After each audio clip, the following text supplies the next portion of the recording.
and of Green Gables. Chapter 31. Where the Brook and River Meet. Anne had her good summer and enjoyed it wholeheartedly.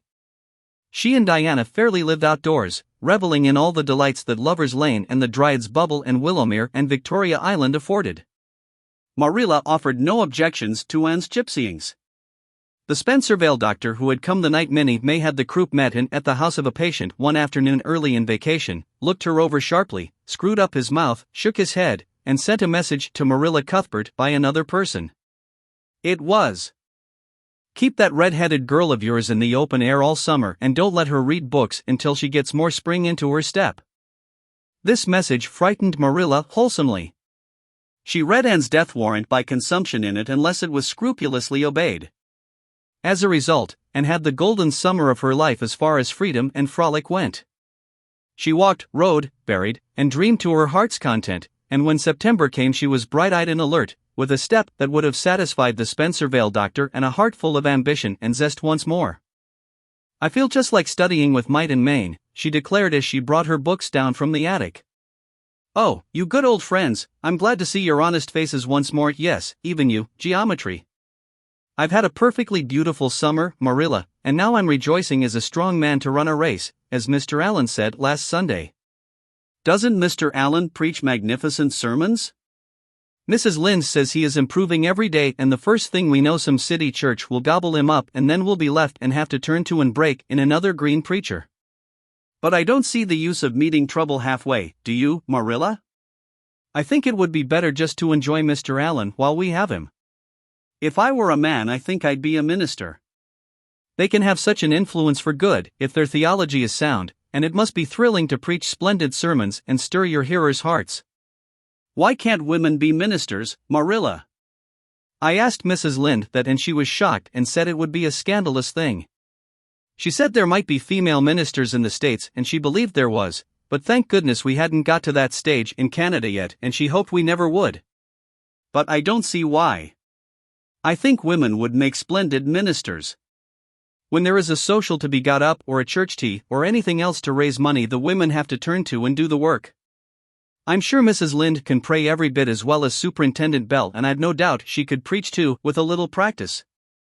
"Yes, I believe she could," said Marilla dryly. "She does plenty of unofficial preaching as it is. Nobody has much of a chance to go wrong in Avonlea with Rachel to oversee them." "Marilla," said Anne in a burst of confidence, "I want to tell you something and ask you what you think about it. It has worried me terribly on Sunday afternoons, that is, when I think specially about such matters. I do really want to be good, and when I'm with you or Mrs. Allen or Miss Stacy I want it more than ever and I want to do just what would please you and what you would approve of. But mostly when I'm with Mrs. Lynde I feel desperately wicked and as if I wanted to go and do the very thing she tells me I oughtn't to do. I feel irresistibly tempted to do it. Now, what do you think is the reason I feel like that? Do you think it's because I'm really bad and unregenerate?" Marilla looked dubious for a moment. Then she laughed. "If you are I guess I am too, and, for Rachel often has that very effect on me. I sometimes think she'd have more of an influence for good, as you say yourself, if she didn't keep nagging people to do right. There should have been a special commandment against nagging. But there, I shouldn't talk so. Rachel is a good Christian woman and she means well. There isn't a kinder soul in Avonlea and she never shirks her share of work."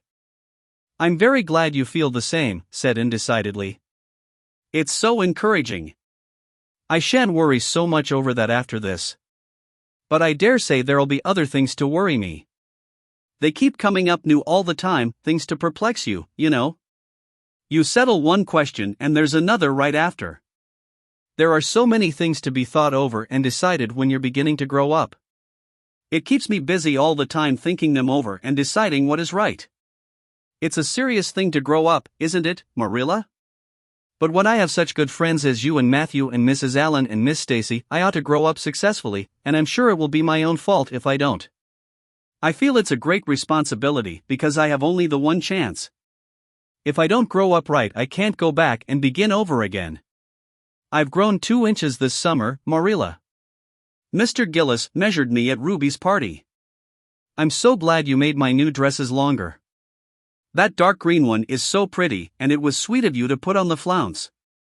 Of course I know it wasn't really necessary, but flounces are so stylish this fall and Josie Pye has flounces on all her dresses. I know I'll be able to study better because of mine. I shall have such a comfortable feeling deep down in my mind about that flounce. It's worth something to have that, admitted Marilla.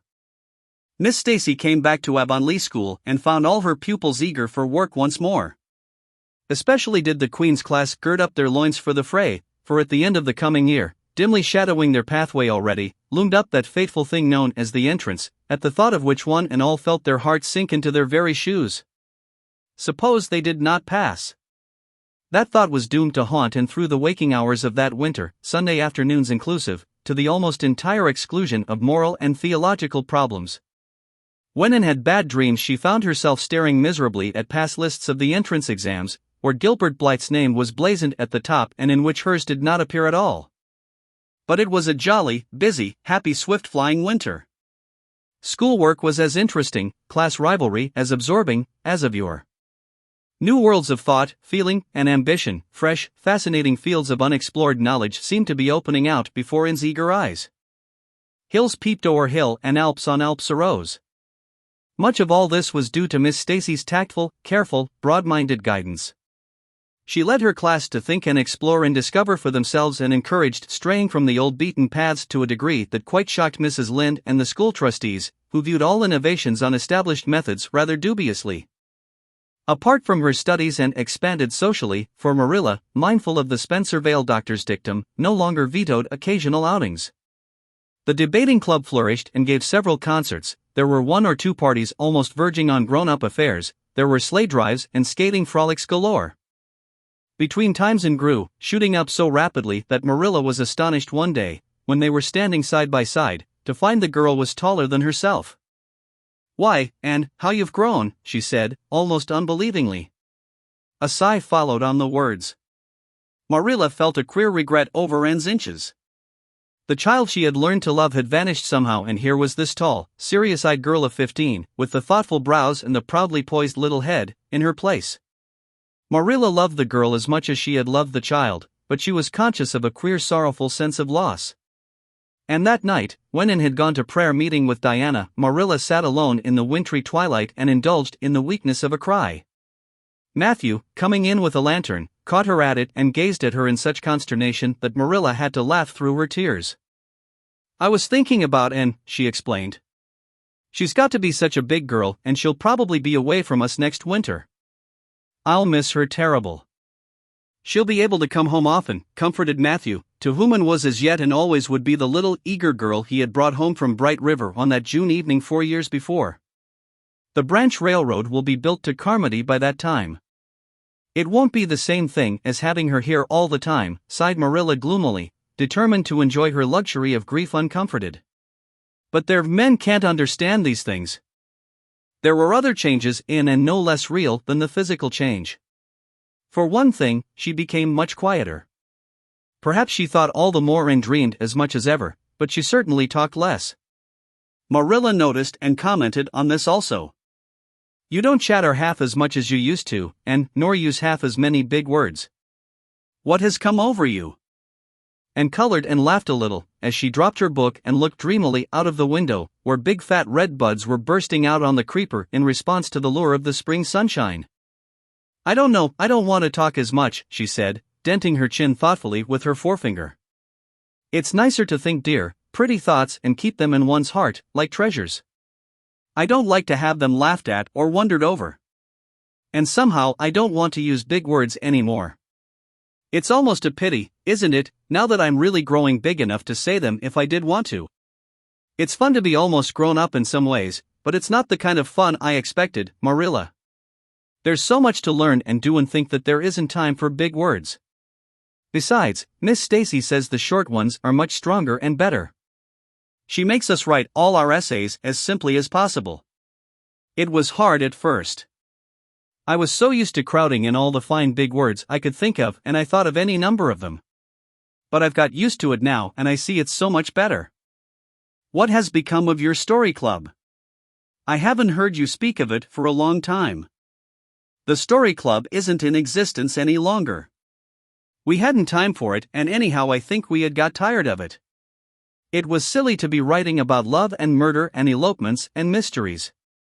Miss Stacy sometimes has us write a story for training in composition, but she won't let us write anything but what might happen in Avonlea in our own lives, and she criticizes it very sharply and makes us criticize our own too.